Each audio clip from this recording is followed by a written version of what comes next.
All right, Thursday, 7 p.m. Daylight savings time now. I hope everybody adjusted their clocks by now. And welcome home, Jack, our first Thursday night program. How are we doing tonight? I'm doing pretty good, Tim, and you?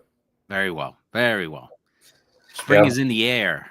Spring it is in the air. is. There are a lot of people down here in Florida too. I was just hanging out with them uh, at the beach and so on. There's a lot of people down here, which is Yes. nice. It's pretty here, so it was Yeah, nice well, to I'm up get back I'm to up in the New York, Connecticut area and it hit 70 degrees. So, Ah, everybody's out. If there's no one wants to be inside right now. yeah. Um Yeah. So it looks like we have John in the room already. John, Tim, yes. George in the room. Roxy's here. Hello, Roxy. All right, Roxy. Welcome. George, straighten right off with a question. Do you want to jump into this, or do you have an announcement or anything you wanted to say first? We can get into whatever is going on after some questions. I love questions. Sure. Whatever it is, I'm up for it. All right. Well, he showed up early, so we got to give him a Yeah. little thing here. Question: My brother has a malpractice lawsuit pending. He may pass away before it settles. Ooh. Two strikes right there. Can the lawsuit and the proceeds itself be put into a trust to escape probate prior to the final settlement? And wait, there's more. The malpractice attorney says there's nothing he can do to escape probate with the settlement if he passes away before the final court decision. My son has a trust that we got through you that we would use, or I'm thinking we could use. He's never registered it with the Secretary of State, and he wants to keep it that way.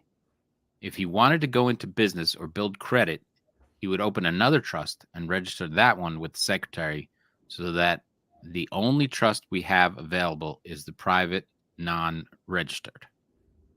End of question. All right. That's a big one. That was a big long one. Let's see.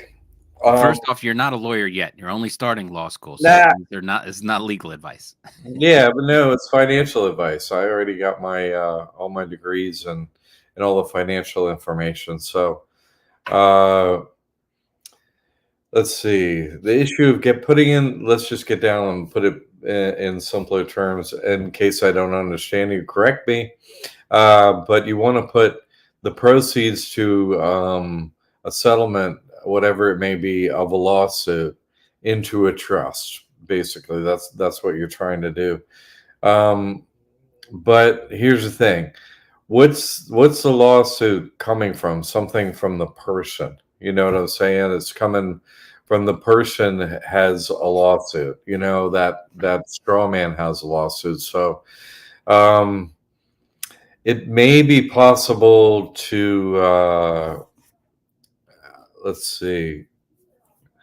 It, I'm trying to think of a way around it, but it's really it's a good question in that it's a difficult question Hmm. because you know unless it comes from a lawsuit in a trust and the trust then the proceeds would automatically go into a trust, but it's from the person, which is a taxable entity on its own, so it hits all the rules and so on of probate and all that nonsense for a person. So um, it may be possible to use another piece of paper to do it. Um, Maybe a will, Yeah. um, because it's something that may happen in the future that hasn't played out yet. Now, I don't know how to, I still don't know how to get around probate with that one, but it could say that in a will, it could say any settlement from said lawsuit would go into XYZ trust, whatever you name, so it would be a way to, it may have to go into probate, but at least the outcome of what should happen should be figured out. You know what I'm saying? Mhm. So, uh, that's the best thing probably that he could do, because it's a person. So if the person is no longer there, then would have to go through whatever it goes through to see how it happens. So now I can't see a way around that. It's kind of like since it's coming through the person, you kind of got to play by the rules of the person. But I appreciate, your due diligence thinking of a way around it. Uh, Yeah. George says that I definitely don't want legal advice, just want to be entertained because since this is for entertainment purposes only. well, then when you go to sign something, don't sign it, autograph it. You see what I'm saying? Since you're an entertainer. Uh, like, uh, but no, I mean, we're talking about financial stuff, so which I am qualified and have the degrees to speak on and help a lot of people on. So, yeah, but I love the question. I mean, you're always trying to get around the state getting involved, which I think is good.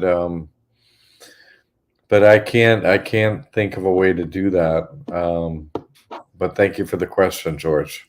Really thoughtful about thinking about your brother and seeing if you could help him out. So I appreciate that. Um, thanks. So wow. we, Okay. we got another one. Maybe after the show or sometime you'll hit that. Something will come to you. But Celestial Wonders is here tonight. Hello, welcome, welcome. Hi, welcome back, Jack. My question is: since the trust is non-reporting, does one file just the Social Security benefits received? Does one file just the Social Security Okay. So file?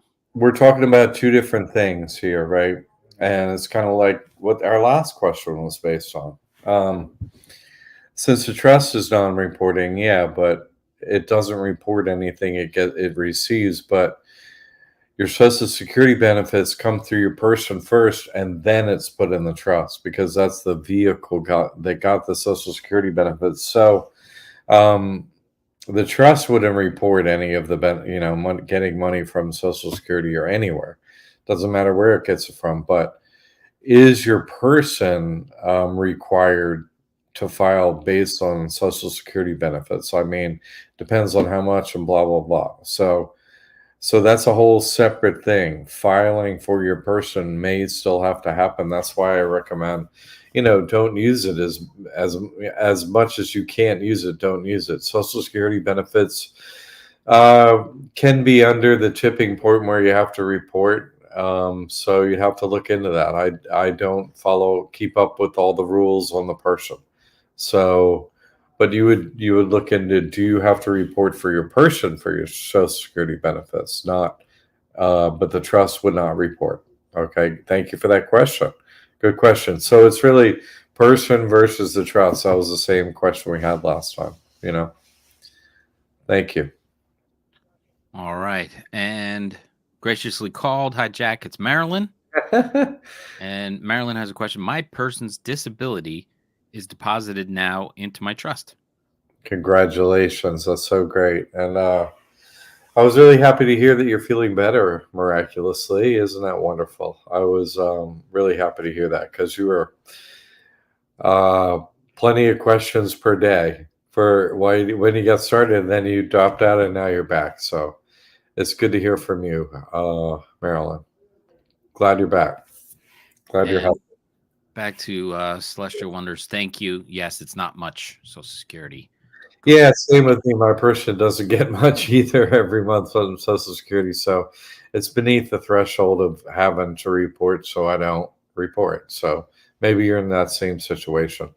Um, I started the benefits of my person at age 62, but it's age 65. You can do a full disability, and it can come up at least to that, which was good news. I remember going into that. I guess it's been a couple of years, but it was a husband and wife that had the same thing. So it kicked up massively for them.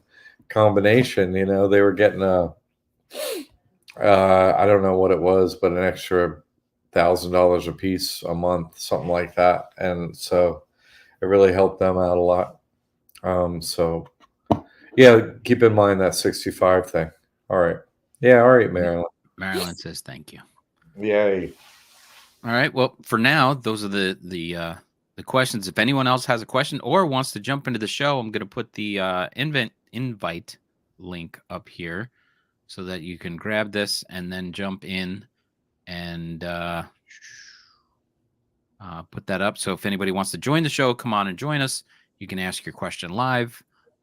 Here's one. Oh, my buddies, Scott, Tim and Jack. I'm Canadian. Oh, sorry, Scott. I have permanent residence in Mexico. Can I get a trust in Mexico? Can I get one in Canada? Can I get one in the U.S.? I don't really want one based in Canada or Mexico. This is the address, right? Yeah, that's coming in. He's coming in live. So maybe we can let me pull this down and bring Scott in. Hello, Scott. Hey, good to see you, Tim. Nice to meet you kind of virtually, Jack. All right. Number one son's name is John, so you have a special spot in my heart. Excellent. I'm in Playa del Carmen, Mexico right now, and I am Canadian. Thank you for the sympathy. Appreciate it.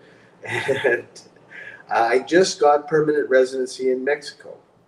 Now, I am a digital nomad, so I spent most of the last 7 years between Canada and Peru and Jordan and Spain and Norway. Like if the lands in between all of those. So all my business is outside of Canada, but my children all live in Canada and have no desire to leave. I obviously don't really care if I'm in Canada at all, but I'd say all of my business comes from American clients. So in my mind, I'm thinking it would be really convenient to have my trust send them a donation slip or whatever I want to call it, and they pay me to a bank or PayPal in the States. However, I do have a Mexican bank account as of today, and with the permanent residency in Mexico, maybe. So I don't even know if I can have one of your trusts in Mexico or Canada. So that would be kind of the first place to start. And I'll let you sort of mull over what I said.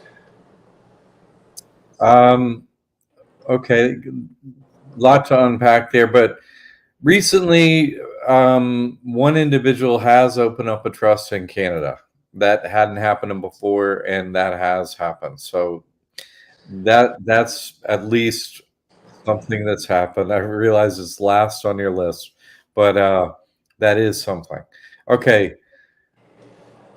How to open a bank account in the United States, being a Canadian, I'm not sure with all the details of how to make that happen. I don't know. But one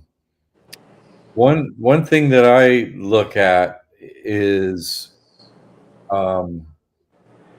if you can get one in the US, I would get one in the US, and then you have an EIN, and it's in the United States. So getting payment gateways and things that you need, you could get them easily because that's the clients you work with. Right. So if you can, use a whatever, I guess, Canadian passport or whatever to open a bank account in the US, that pathway, and then you would open a trust account. So I would open up a bank account with my trust. yes, that's it. And then once that is open, because you have to get an EIN to do that, employment identity. Yeah. So if you can do that and open a bank account, then you can, get payment gateways or what have you to get the money in and out of there. So PayPal or Stripe or Shopify or whatever you use, so or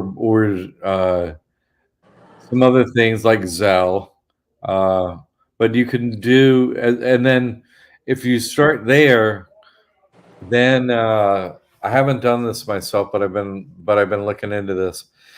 Then it's might be easy to go with an international bank like HSBC.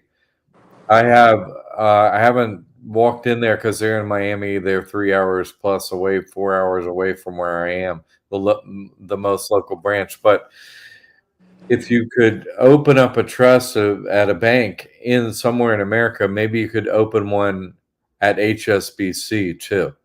And then because it's an international bank, your debit card should work elsewhere, and they have branches out, in. Yeah, debit cards and getting money is not never a problem. Okay. Everywhere I go, debit cards is not an issue. Uh, so let me just see if I understood what you said. I'm sorry, the road was quiet until I got on StreamYard. That's, I think, Yeah. the law. And so if I got a trust and I appointed a trustee who was American, he could go and open the bank account. And then at some point in time, I could go with him, get co-signing, and then he could step down from the trustee position and I would have control, right? Yeah, that is true. You just have to work out how to have a Canadian, be on a bank account in the US. Just that thing I just don't know. But yes, everything else you just said is absolutely totally fine. Yes. Yeah, definitely. And then I think the key is the HSBC, the international bank, right? So if you have well, that, no. I mean, if he has a solution of having someone in the U.S. As trustee, that's the shortest route. Like you were saying, that would be really short. Someone you could trust, who's in the U.S. and they can open a bank account, and maybe they can get you payment gateway too. Right. And then that would be good. And then um, even if you're um, uh, not open to, even if it's something you're not going to do is go beyond the bank account or whatever right away, you could make the paperwork match that you're already on the trust on a separate piece of paper. It doesn't have to be on the same piece of paper. Like there could be one trustee on the piece of paper that's the trust, but you could make your agreement outside of that. And just that you're a trustee and you just sign up as a trustee, but it can be a separate piece of paper, so it In wouldn't the it in the wouldn't come up for him getting a bank account and so on, but it could come up later if you wanted to try and walk in and get a debit card yourself.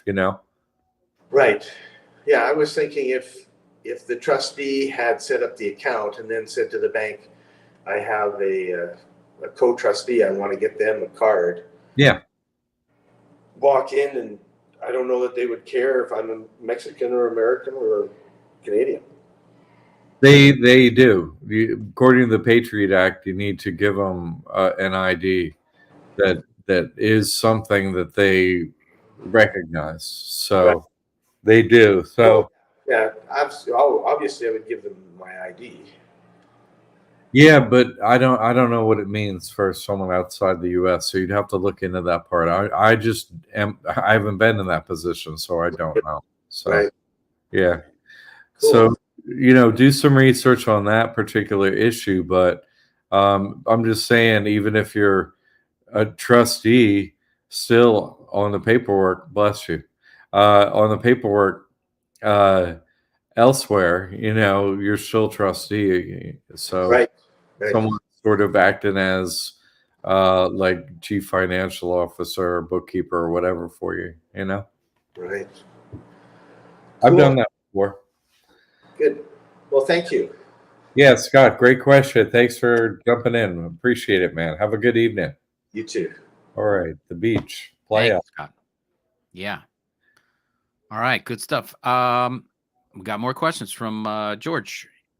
He says, my son's person did a revocation of election with the taxing authorities at the state, federal, and local levels several years ago, and they never have even responded. He works for a major corporation. He hasn't paid a state or federal or local tax in several years. Nobody says a word. His checks go directly into his unregistered private trust. Does that sound okay with you? Sounds wonderful. I don't. Sounds like you did the right, everything worked out. And then there's more. There's an international convention on trust law because I read one of their papers once. The minutes of their meetings were They were tinkering with the details of international trust law. I don't know if he was joining in on Scott's thing or not there. One more thing. I forget the name of the committee that does that, and I still have the paper here somewhere in these 40 boxes of papers. Ah, Well, if you maybe Scott will start a thread about Canadians and international trusts, but we'll see in the classroom. But that would be cool if you found those papers, George. Thank you. The other part, yeah, we both give thumbs up to that, right? 2 thumbs the up. the really interesting things you wrote down. All right, Scott. There you go. Keep us posted on that. I'm happy to try and help you work through that. So what you brought up on what George brought up was, I think, interesting when he said international convention. Yeah. That's the loophole, convention. Yeah, international convention. So, and that's an agreement that you can, a convention is a pact, with the devil or with God. And so it's not just in one country, it's international, So, that law is international. And so then it's just, do they allow it kind of easily to use as a vehicle in other countries? Some in the US it's pretty easy. In some other countries it's not sound like it's too easy. But the individual who opened up her trust in Canada recently is now in Germany attempting the same thing, which has been very interesting to get her feedback on that. So it's funny, someone is immediately trying 2 other locations besides the US. So I'm getting information out there. But yes, the convention is international that you can sell your soul.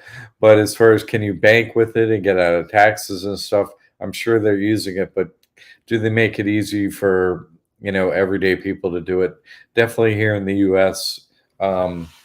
It was a little harder to get it figured out in Canada, but it happened. So that's the thing that's international. So there is a way everyone's using a trust out there that's, the super wealthy and the elite, the ones running things. They're using the system sort of in plain sight where there isn't really a paperwork trail. That's the way they do it. So yeah, I'm sure you're right about that, actually, George. Paper or no paper. Excellent. Here we got another one, a new comment from R. Rutger. Hi, naming a religious trust. Do we have to find out the name already exists? If so, how? Next question. Checking accounts come with mandatory savings account that is tax bearing. Is that bank a no-go? Well, let's see. That's a bank rule that you can live with or don't want to live with, if that's what they're saying. So that's up to you on the second question. No bank's perfect. All of them are pure evil. And then it's like, you got to deal with what the hand they deal you, whatever it may be, or move on to another bank. It doesn't sound like a huge thing. But I mean, you don't have to use your savings account. You can park your money elsewhere, like in Schwab or something like that, if you had significant savings. Well, I So was just going to say, if you keep it in the checking account, you keep everything in the checking account, then you're not making money in their savings account. And yeah, what is it going to be? 0.001% anyway? I know. Yeah, I wish that were a giant problem I have, but it isn't. So, but that's how you could get around it with Schwab or something, if that is an issue. So, naming a religious trust. This is what I recommend, and I recommend you keep it really simple. Last words always trust, and so, we're in America. It's a Christian country. That's what I hear all the time. And so using the word Christ or Christian in the name of the trust is a good idea, because if you want it to be religious, you're doing some things with it that you want it to be easily accepted. You name a trust so that you can use it easily and effectively. You're not, naming it for reasons I want to have a religious name trust. No, you make it easy for you whenever you do an application, like, real estate tax exemption, that they're very clear. Oh, this is a Christian organization. Great. You don't want to have them find a way to get you easily talked out of getting your exemptions or, credit or on and on like that. So anyway, and because you're filling out applications all the time, I recommend a short name. So something Christian trust, Christ, something, trust.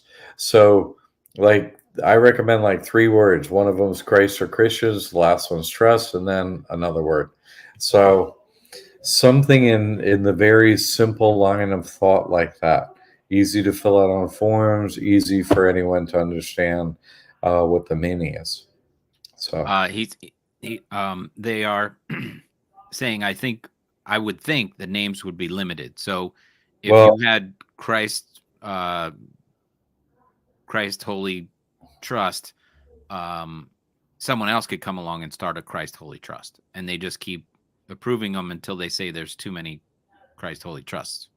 That's right. What we're talking about now is getting an EIN. So you could name a trust, so that you're like, will they give an EIN? And the way to find out is to try and get an EIN for it, because they have criteria that's hidden. It's not like these are the rules for giving out such and such an EIN, because they're duplicate names of all kind of organizations out there. But if it's one, say, that is in the same state or something like that, they have criteria that we just don't know what it is. And so you would just go to the IRS, try to get your EIN, and then that's the way that you would know. They're either going to give you a message, hey, we already, there are too many organizations with this name, we're not giving an EIN, or they just issue the EIN. So there's not really a list per se like that. It's a criteria that's hidden from us, and then you just go ahead and give it a go, give it a few minutes, and do it that way. And then if you're doing it that way, then you can do up the trust afterwards. You know what I mean? That's the reason you can get the EIN ahead of time, because you're like, well, I wonder if they'll give me this name, for an EIN. So you can go check first and then do your paperwork for the trust afterwards, get it notarized and stuff once you get that name is sorted out. So good question. Thank you for that question. All right. That's it for now. If anybody else has a question or wants to jump on like Scott, you're welcome to do it. Let me go back and put the invite back in there just in case anybody wants to jump up with us. You're welcome to it. Anything else you want to touch upon, Jack? Yeah, a couple things. Thank you, Tim, for asking. The price of the bundle is going to go up on April 1st to $34.97. I'm going to add some more courses in there. And so look for that. And then I kind of recommend everyone that's ever kind of gotten a trust or a bundle over the years, if you want these newer courses, if you want to update to all this other information that we've done over the years, there's going to be a reduced fee to do that. So you can email us, basically talk to Tammy, contact at liberty8academy.org. So you would just go there, you write an email. Thank you, Tim. And then write an email. Hey, I want to upgrade to all the courses, all the new stuff and so on. And we have an upgrade fee, and it's going to be slightly lower upgrade fee if you'd be willing to do a testimonial. So, and if you want to do a testimonial, just say, hey, I want to reduce fee to get in them courses. And how do I do a testimonial? We send you an email about that too. Not much to it. But we, your time is valuable. So we made a short little write-up that tells you how to make a testimonial. That's all. So that's one thing I want to talk about. Now the bundle is at $24.97. That's a really incredible deal. Last 2 weeks before April 1st. So people, that want to completely change your financial situation, this is really the only real hack that I know of is, a lot of people talk about a lot of stuff out there on social media, but we've got over a decade of proof that our stuff works, and it's been really great for everyone. It really changes your lifestyle to hack the money system. You're not your person anymore. This thing over here, your straw man, own nothing, control everything. Everything's in a trust, and your trustee is not yours. So then the person, right, this straw man that's not you, it becomes your vacuum cleaner. You start to get back, some free stuff as much as you can from the government, right? It's supposed to be a free country. We're putting the free in free country. Uh, I mean, why are we paying for anything anyway? I don't get it. It's a free country. Who owns this place? So we got to pay them for land and houses. Like it's free country, right? Who do we owe money to? I don't get it. So, that's what I'm helping out with, practical financial solutions. Excellent. Another question, new question. Currently just got my trust. I'm 22 years old. I currently don't have any credit. Where can I start, and with what banks currently? I currently have Chase. Great. That's a great place to start. Well, you might want to start at Chase. I think they might have a secured card, meaning that you give them some money and then they issue you a credit card. I don't know if they have a secure card, if Chase does or not, but I would ask them. I'm not sure offhand. But if you're currently banking somewhere and have money in the account, they can usually give you a secure card, which is then it's kind of like a debit card, but it's technically a credit card, and it begins to report to your credit report. So you probably, if you don't have any credit, that means what you have what's called in the it's called a thin file, quote, thin file. So the trick is to build up that file with some new credit accounts that are on your credit file. You need like 3 basically. And so secure cards, SECURED, secured, right? Meaning you give them $300, $500, something like that. They give you a credit card with $300, $500 on it, and then you start using it. So you paid your money to have a credit card, but these 3 secured cards are going to report. And so after a few months, you're going to get like a real credit score. It's going to be super high if you have nothing else there. And so then maybe Chase, after you get the 3 secured cards, going, or say 2 secured cards and like store credit somewhere, because it gives store credit pretty easy. Maybe a store you go to or use like that has store credit, like a credit card within the store, like Target has one, a red card, for example. And they would report too. So and those are at a lower threshold of getting credit. So, and once you get those to report for say 3 to 6 months, something like that, then you're going to have a super high credit score for your person. Then Chase, you probably want to get like Chase Freedom card from them after that. And then you're kind of like into regular credit cards. And then you get like 3 regular credit cards, and then you can maybe you don't need your secure cards anymore. And then you just start building regularly as is. So, but you were asking specifically about how to get over that thin file issue. Another thing you can do is if one of your parents has a super great old credit card that always has a 0 balance, you could become authorized user on that. That can help too. But you also want to come off as authorized user. You're not going to use the credit card or anything. It just makes a credit file on your credit report. And if it has a high credit limit, then that means when you're really getting regular credit cards, you have a much higher probability of getting a high limit credit card, because you're always trying to get higher limits. That's the goal. And then parlay that into higher credit, like for your trust or, as you go. Because if you have to mess up your credit, do it for the maximum. They're going to wipe your credit. Worst case scenario, 7 years later, your credit is good to go. So don't mess up your credit for $300. Mess it up for like 200,000. It works out the same. They're not getting any money. It's going right into your trust. Okay. So that's how to start. And that's the mindset. Thank you for that question. Excellent. James Way. Hi guys, bought the course before going to get the update and make a testimony in the future.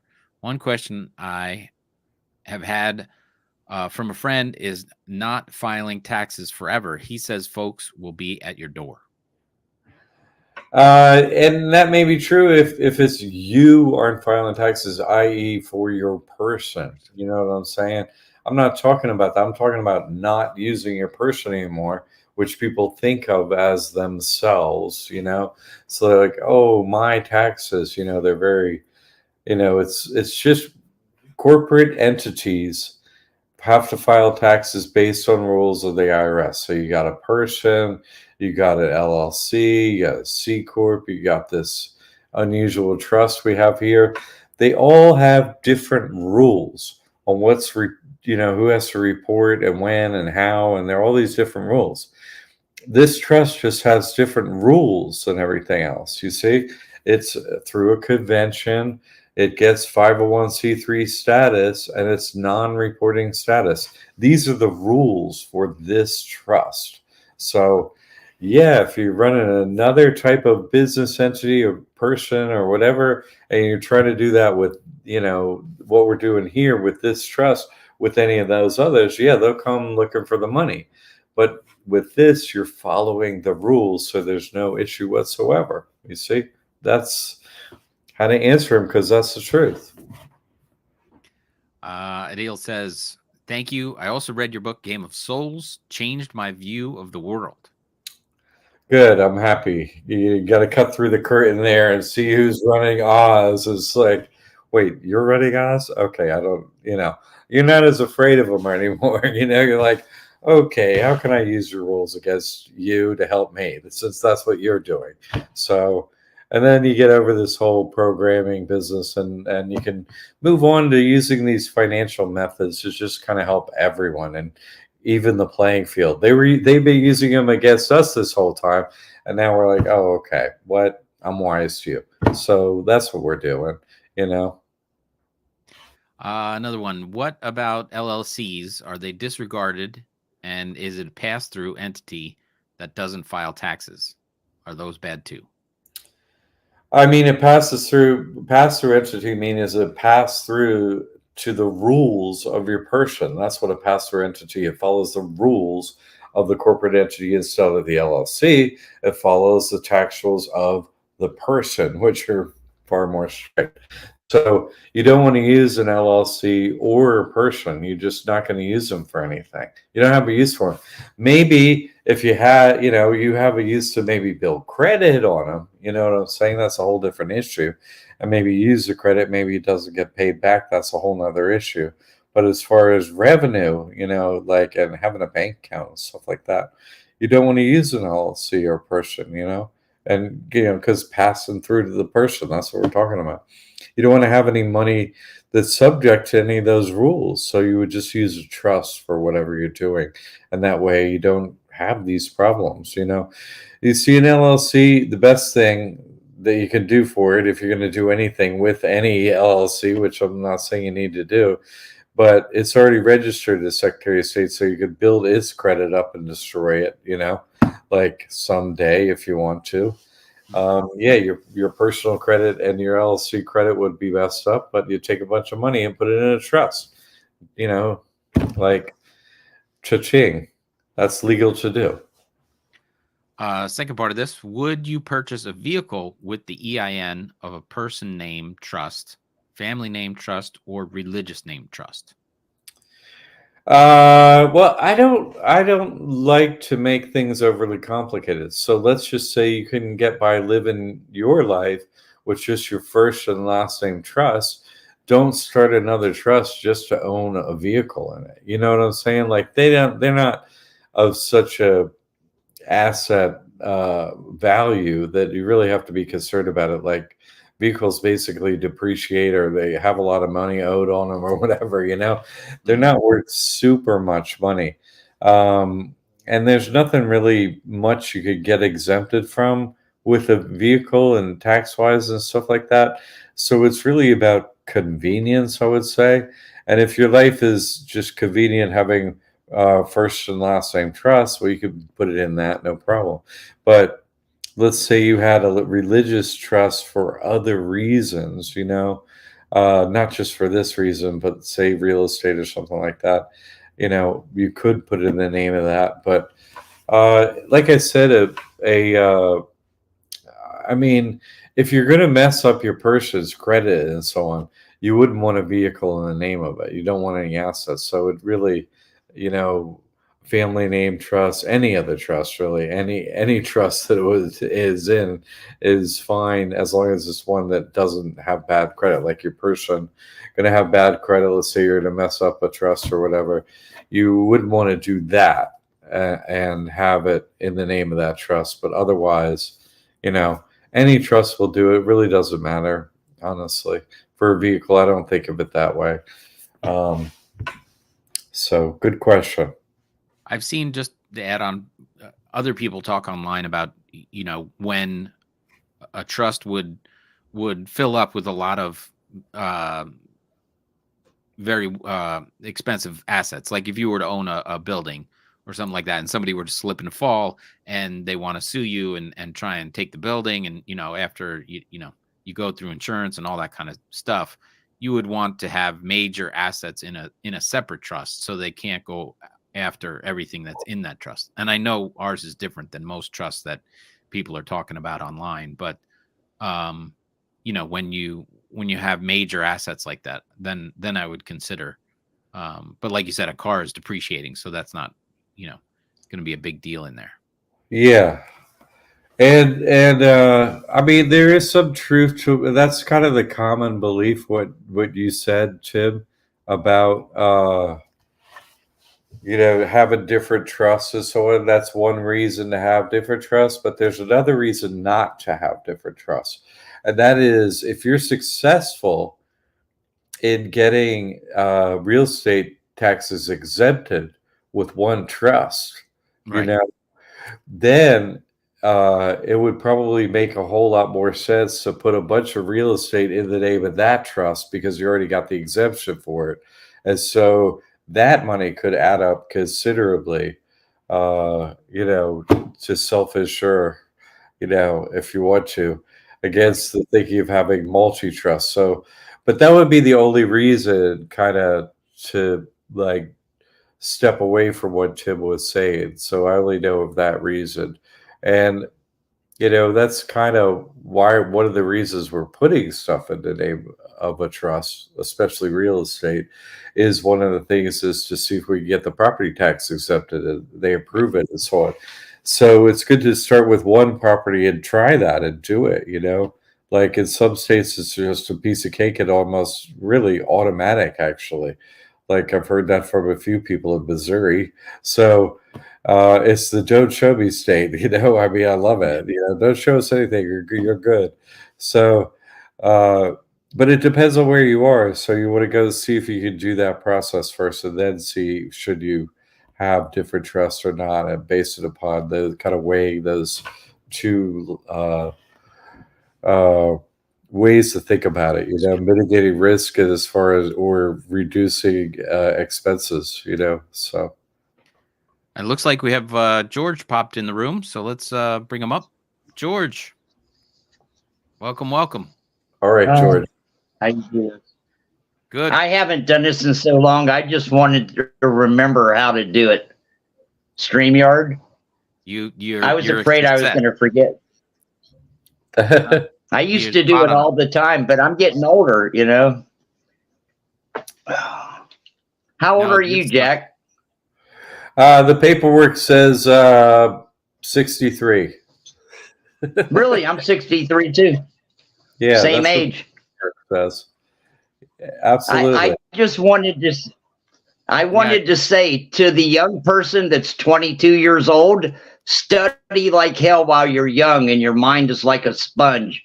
because it's starting to get overwhelming to me. All the information I have coming in and sorting it out and putting it here and putting it there and logging it in. And it's just getting to be a bit much, you know? It's too much information. They're pouring it out on our head all at once from every angle. New info, more info. Yeah, that's it why didn't used to be this way. It used to be. No, that's why I focus on practical financial solutions. I'm like, what part of the information, either reduces my expenses or ups my revenue? Like the rest of it is like, no, not interested, not interested, not interested. How can I make some money off? Interested, okay. So I kind of let the rest of it go these days, George, myself, actually. I would just second that. I think I can appreciate that. Everything very simple. Yeah. I mean, because they're just trying to use up their time. I know another fella. Yep. I think we have a 1 second lag. I'm trying to avoid over talking you. I'm sorry. No, you're cool, man.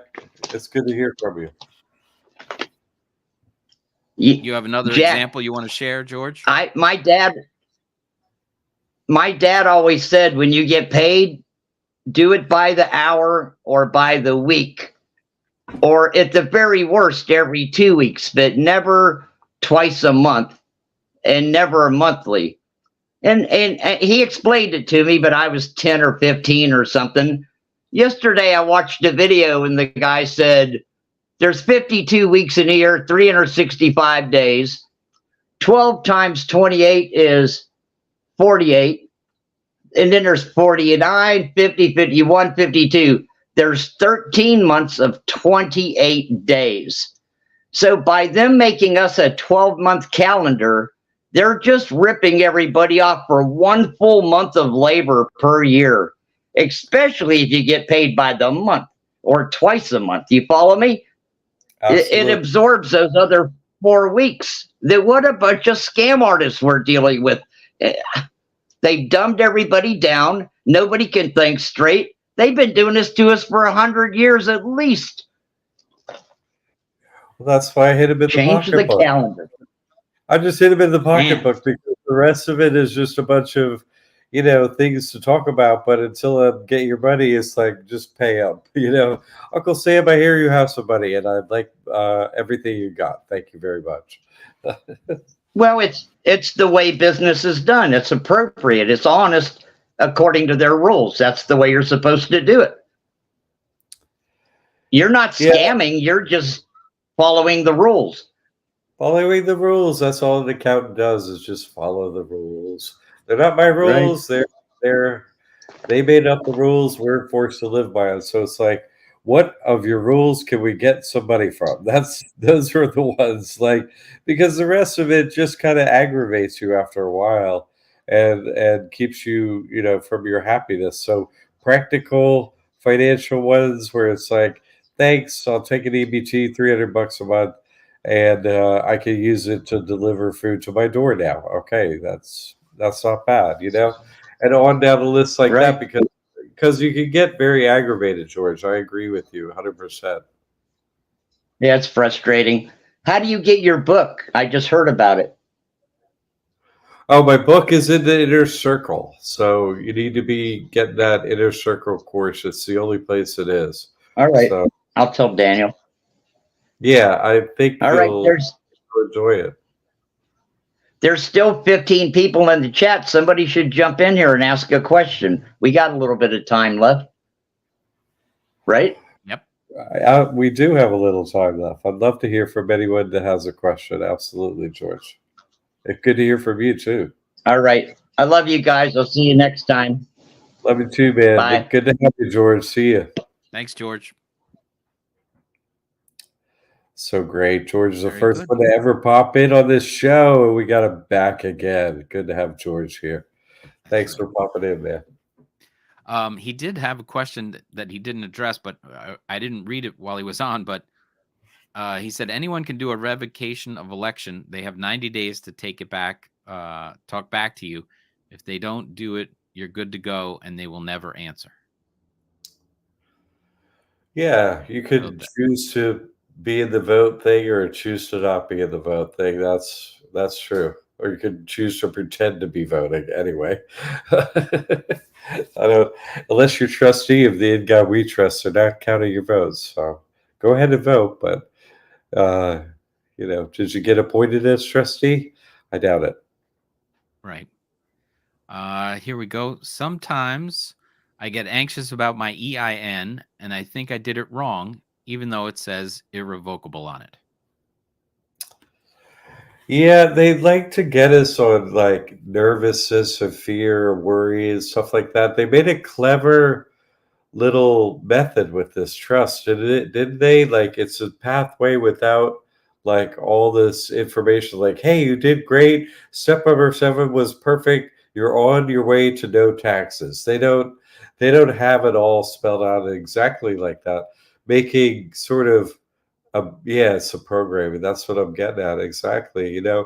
Like they're using these trusts. Nobody has problem with these trusts. And so, but there isn't a paper trail per se, which is super clever of them. That's why the presidents could come on and say, hey, you know what?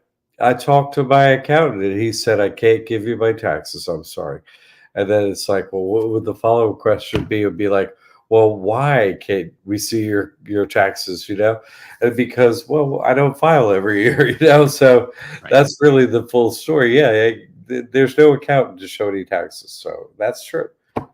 So Celeste wonders, okay, I'm still a little confused. Since I get Social Security, I should file that since it would lessen my risk. you're not going to file any paperwork in the name of the trust. Okay. That's all I'm saying. You don't, no matter what happens with a trust, you're never going to go looking for, oh, what form do I fill out for a trust? You're never going to do that under any reasons that you could ever bring up. It's just not going to ever happen. So I don't give advice outside of using a trust. Okay. So I'm saying there are rules like Social Security comes through your person. You see, your all cap letter name and 9-digit number. You see, a trust has an all cap letter name and has a 9-digit number called an EIN. So where your Social Security comes from is through the person. All capital letter name, 9-digit number, Social Security number. So if based on what you're getting from Social Security, you have to file for your person, okay, then maybe you do. But you said it wasn't very much, so I'm sure they don't care if you're filing or not at all. You see, it's just not enough money to be concerned about one way or the other, honestly. Like my person gets, I just got a notice it went up gigantically this year to $320 a month. So, I don't, maybe I'm near the threshold or at it or below it for filing for the person, but I'm not even bothering even to look into it. It's just not enough money. And they don't care either. So, Right. that's the way I think of it. If that's a really practical way to look at it, think of it that way. Celestial wonders. Very good. All right. So, you want to go over any of those new classes that'll be included in that thing before we jump off tonight? Well, I just want to say that be watching your email is so I'm to put up some of my legacy work, how to, block foreclosure, seizure, and the death stuff, and some other things are going to go up on that date, April 1st, and the price of the whole bundle is going to go to $34.97. And so there's been a lot of success with some of those methods. They're uh, not for everyone, and they don't work all the time, 100% of the time, because people don't always listen to my exact instructions. All right, Marilyn. Glad you're back on with the questions and everything. Keep it coming because she has a lot of good, practical, basic questions that I think everyone likes to hear the answer to. No one's a pain. We're all here to learn. No, I appreciate it. Because the basics people sometimes think of they have it, but maybe they don't. The basics are always a good idea to go over. So all your questions are good. So thank you. And they're not all basic. I don't mean it like that. I just mean whatever the question is, it's helpful to everyone. Everyone thinks they have a silly question, but it's not. It's always good, and someone else might layer upon that. Like I try and contribute where I think I might want to twist it, or something I might think of, or someone else I might know that can use something some way. So we can always expand on what we're learning. We got one more. You could name your trust a ABC trust dated 3/14/24, which could make yours different. Yeah, but the whole point of having a trust is you want to make yours look not different at all. You want to fly under the radar and open a bank account and just have it look exactly like what they're looking for. So you don't want to make yours look different. That's the whole goal, is to not have that happen. You know what I'm saying? So you don't want to be extremely unique. You want Yeah, to have you do. You do. general. Right. You know, you could have a few different exactly the same name trusts in every state. You know what I'm saying? Because they got different addresses and stuff. So I mean, to come up against a name being used too much is really a super rare occurrence. I only heard of it happening once ever. So nothing to worry about in that way. Because they all have different dates, they have different addresses, they have other different qualifiers that are pretty easy to see. Oh, this trust isn't that trust, you know. Just as you pointed out, you know, those are the other data points that make it a trust unique, and why they grant so many EINs with the same name. It's not just about the name. So, but that's a good point you brought up. George said one more. People elect to be a taxpayer the first time they file taxes. After that, you have to notify them that you're unelecting. Congress gave us this provision. That could be possible, you know, definitely. I like getting the EIN for the trust. You're unelected forever, Right. you know. So it also mitigates a whole bunch of other things like judgment proof and the ability to get, you know, so many other financial hacks that if your person is still getting money, taxes or not, you just want that thing to have nothing and get nothing, and then it qualifies for so many things. So, but that is an interesting point, but it doesn't solve this other stuff. So, but I like to hear about George's all his ideas. So keep them coming. But now change is coming April 1st, and you could upgrade then to the new package and get a discount. Do a testimonial to get a better discount. That's the main thing that's going on. Thanks for asking about that, Tim. Other than that, I guess we'll look to have you on Monday or Thursday. Yep. Graciously says, thank you for everything. I'll be back soon with all my questions. Going to take a few more days to recover. Have a great night. Yes, thank you. And then we got one more here. How does the trust work once done regarding taxes for the previous year? Do you still have to file them or no? Well, see, again, you're talking about the person, you know what I'm saying, or an LLC or something like that. That did business when it did business. Your trust starts the day you start it, and the money goes through that. That's, you know, but to answer your question, they, you know, the IRS can't get blood from a stone. So if those other entities maybe owe taxes or whatever, but they don't have any bank accounts or assets or anything, how are they going to get paid? So do you see how it's a really complete hack? Yep. And George is saying, if you work for yourself and the business and the and you pay the trust, you don't have to file anything. And then if my spouse is W-2, can she file non-exempt and donate 60% to the trust? I've heard that people do that, but again, I don't give tax advice on the person, but because those rules shift from time to time. But I've heard that's a common method, you know, because those rules seem to be in place. So yeah, this is a 501c3 organization. So if it, you know, qualifies to do that, it is a 501c3 organization. So very good. All right, so we do the trust crash course on Mondays at noon Eastern time. Jack will be back, and we'll go through soup to nuts, beginning to end, why you want to trust. And of course, we'll take a question or two if you've got them. But that's what we do Mondays at noon.